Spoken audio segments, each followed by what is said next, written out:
Hi everyone, I'm Austin. Lately, I've noticed that more and more friends are planning trips to China. Since China has unique network policies, using your mobile phone there can be a bit different from what you're used to overseas.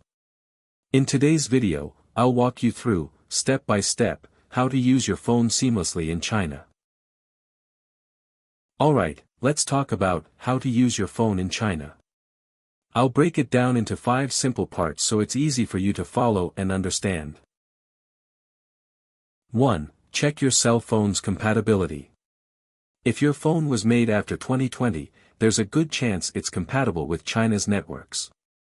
But, if you're using an older model, it might not support the international bands needed to work in China. Here are a few popular phone models you can check right away. You can also look up your phone's compatibility on gsmarina.com for more details. 2. Check if your cell phone is carrier unlocked.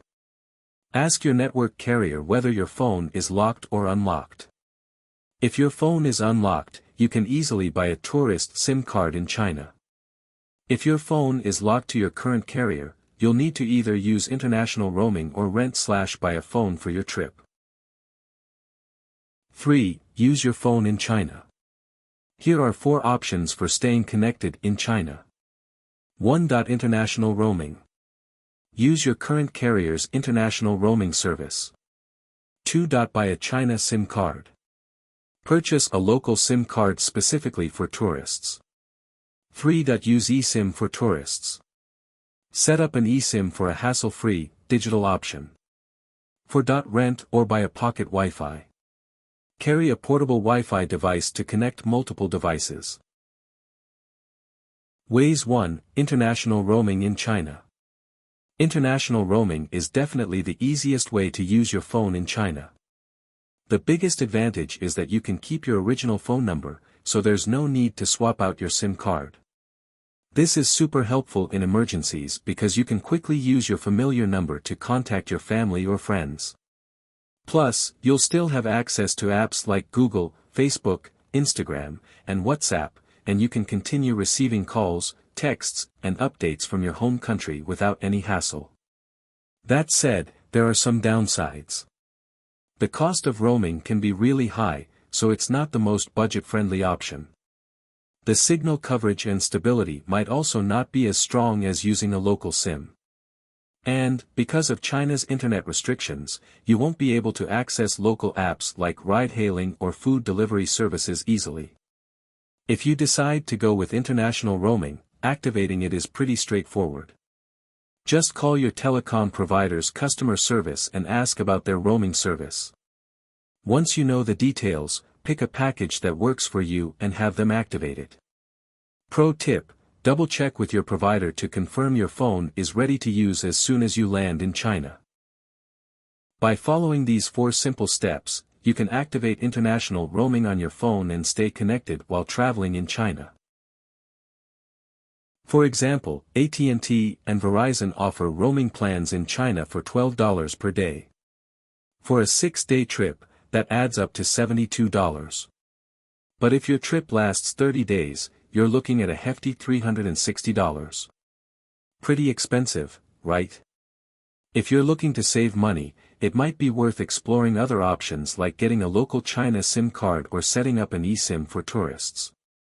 These can be much more budget-friendly for staying connected during your trip.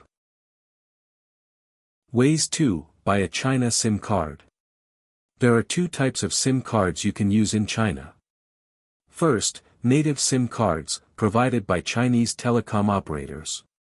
These come with a local Chinese phone number.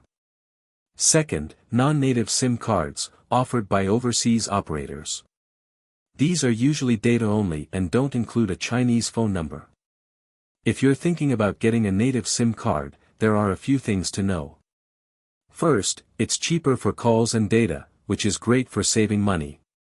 Plus, it makes using local apps and services, like ride-hailing or food delivery, super convenient. But there are a couple of downsides. For one, you won't be able to use apps like Google, Facebook, or Instagram unless you use a VPN. Another thing is that you can only get a native SIM card at telecom stores in China, and you'll need your passport for verification. That means you'll have to find a store, possibly wait in line, and go through the setup process, which can be a bit of a hassle if you're in a rush or new to the area. Now, if you go for a non-native SIM card, here's what to keep in mind. They're cheaper too, which is great, and super easy to buy. You can just order one on Amazon before your trip, and it's ready to use when you arrive. Plus, you can access apps like Google, Facebook, and Instagram without needing a VPN. But the downside is that the signal might not be as strong or stable as with a native SIM card. Also, you won't be able to use local Chinese apps like ride-hailing or food delivery, which could limit your options while traveling. Let's take a closer look at native SIM cards. In China, you can choose plans from 3 major telecom companies. China Mobile is the largest provider and a good choice if you plan to visit areas outside major cities, as its coverage is the most extensive. For those sticking to big cities like Beijing, Shanghai, Guangzhou, or other provincial capitals, China Unicom offers the most affordable plans, making it an economical option. Meanwhile, China Telecom falls somewhere in the middle in terms of cost, but it's generally not as highly recommended as the other two. To get a native SIM card, you'll need to visit a telecom store for the provider you choose, such as China Mobile, China Unicom, or China Telecom. Once you're there, browse the available plans and select the one that best fits your needs. The staff will then help you activate the SIM card and set it up for you. Keep in mind that these stores are typically open from 9 a.m. to 6 p.m., so it's a good idea to plan your visit during those hours to avoid any issues. With a native SIM card, you'll be ready to stay connected while traveling in China.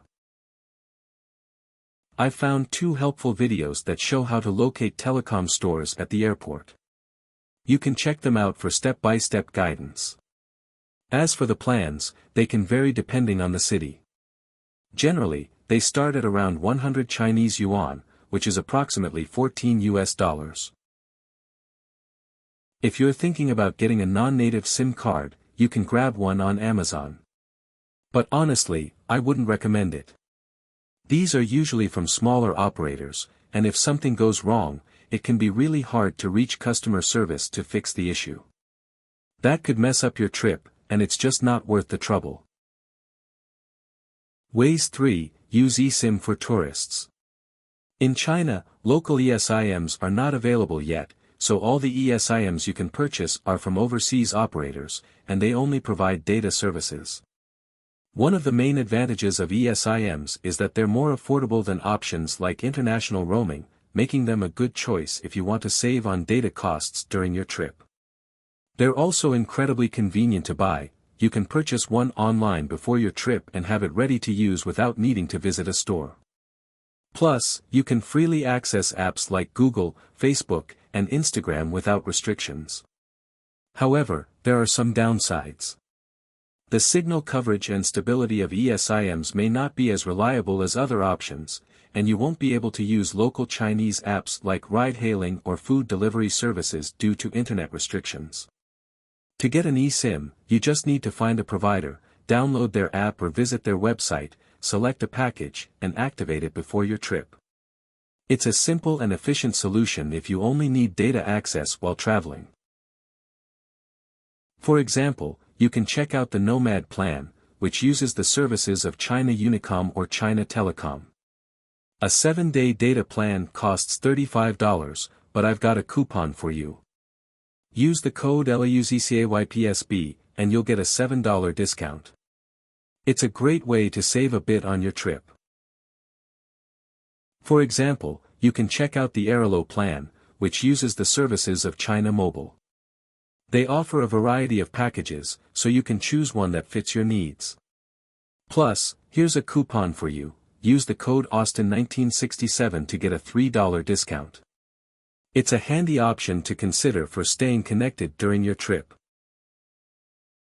Ways 4, rent or buy a Wi-Fi pocket. This option is not recommended. The signal of a Wi-Fi pocket is often unstable, and moreover, its price is expensive either. I've summarized them in this table. You can quickly check and make a choice. Q&A: Do I need a Chinese phone number? For overseas tourists, the application of Chinese phone numbers is mainly used in 3 ways: ride-hailing services, food delivery, and booking ticket for attractions. Ride-hailing services: most drivers don't speak English, and it can be difficult to communicate about locations, so it's recommended to use online services. Food delivery: if you don't have a Chinese phone number, you won't be able to order delivery. However, you still have the option to dine in restaurants. Booking ticket for attractions: if you don't have a Chinese phone number, you won't be able to book tickets for attractions online. You can buy tickets at the manual ticket windows, but it's difficult to get tickets for popular attractions. Q&A: How to get a VPN? VPN can help your Chinese SIM card use overseas service. I've found some popular VPNs on the internet. You can directly click on the website links to view them. Here are some recommendations for different people. 1. Travel alone. When traveling alone, you have to handle everything on your own. If the travel time is less than 7 days, consider choosing eSIM, which is better than international roaming, and international roaming is better than native SIM cards with VPN. In this case, eSIM is likely the best option for you. If the travel time is between 7 and 30 days, consider choosing eSIM, which is better than native SIM cards with VPN. If the travel time exceeds 30 days, native SIM cards with VPN might be the best option for you. 2. Family/group trip.